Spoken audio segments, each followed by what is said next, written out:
Hey folks, Sam here at NA Studios. I want to take a look here at punching in Logic Pro because there's a few ways that we can do this and a few ways that are perhaps more kind of simpler than the others but achieve the same thing.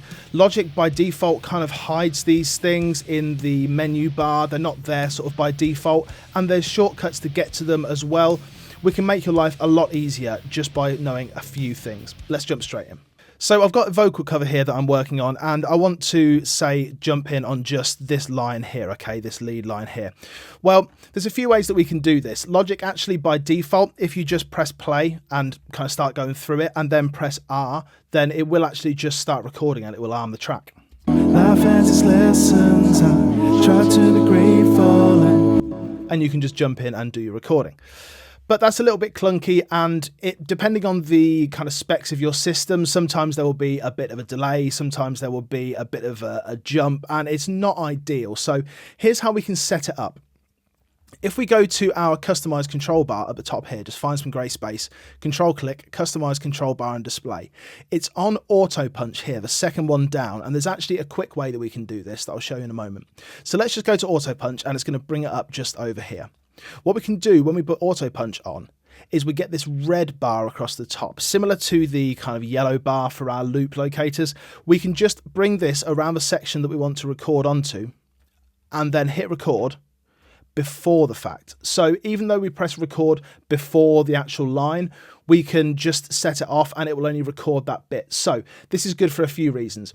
If you want to have a bit of a lead up to it, you don't want to start recording straight away, then this is really handy. We can go to wherever the point is that you feel confident singing from, and then we can sing from there. So I'm just going to record this line again. I've got my other mic set up just over here, and I'm going to punch in on that one specific line. I have my reasons and life has its lessons. I try to be grateful and count on my blessings. Okay, cool. Now we can see here that I've kind of missed a little bit on the end, which is kind of natural when you're just doing things on the top here. It's not always easy to see, although this line does get dragged, the red line. It's very easy to kind of miss stuff. So that way works. That way is fine. We can do the auto punch, but we can do an auto punch. We don't even have to have auto punch in on the top locators here. Let's just get rid of auto punch at the top, and let's just remove this vocal take. Okay, the easiest way to do it is we can say, okay, we know that it wants to go from about here to about there. I'm just going to get my marquee tool up. I've got it on my command on my secondary click, and I'm going to select around that section. So then when I go back here and hit record, I have my reasons and life has its lessons. I try to be grateful and count on my blessings. So that way we don't actually have to go into any menus at all. It's just kind of there. It just kind of works, and we can use this marquee tool in so many different ways. I've shown on previous videos on automation how we can use the marquee tool to get some real kind of rigid up and down movement in automation. You can check it out at the top. And this marquee tool I find so useful. If I want to, say, get rid of just this little bit, then I don't have to like flatten everything down. I can just marquee over it and just delete. It's such a useful tool. Now, there's a couple more things I want to show you here. One of which is something that you can't do, and it's really annoying.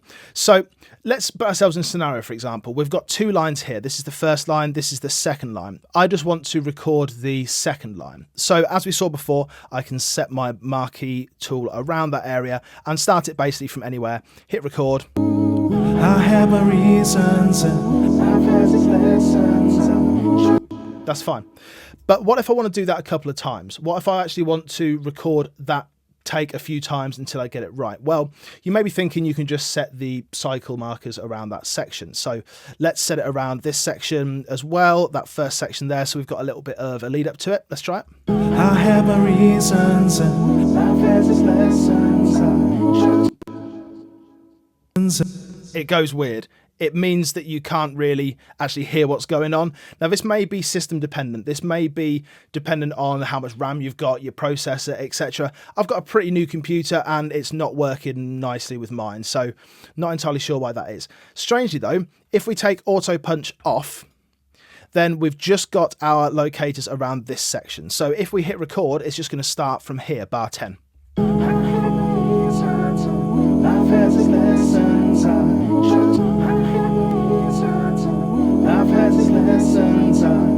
And that's fine. We can then go in and we can record twice, but it leaves us with this massive blank section there. So obviously we can go into this and we can say, all right, let's go back into our takes and just grab that one and it's fine. But that's kind of annoying.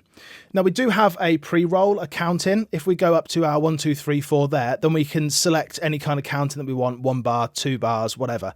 And if we do that, then the whole kind of stuttering and the whole kind of silence does in fact go away. But observe. Let's go to bar 10 and it's going to go 1 bar before because the pre-roll to bar 9. We can record as before.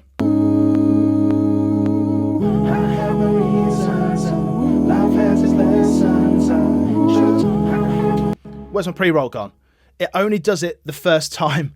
So there's no kind of concrete pre-roll for recording. The pre-roll is only really for playback. It's treating that first time round as kind of playback because the pre-roll is intact for that. But then the second time round, you have to just jump in straight away. It's really annoying. So if you want to cycle record something, the only real way of doing it is setting your locators kind of a bar before and then recording in and then go into your takes. It's kind of clunky, but it does work because we've got these takes folders within Logic. It does mean that we can just retrieve previous takes. So there you have it. Okay, so a couple of ways that you can punch in on vocals or guitar or really anything. It doesn't matter what instrument you're trying to punch in on. You can do it using this system. I prefer the marquee tool because it allows me to be really precise over which specific bit I want to punch in on.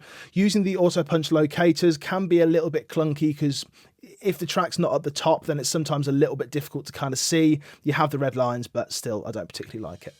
I hope it's been useful for you though, so that you can just jump in on a certain phrase or a certain line or a certain few notes that you just want to record again.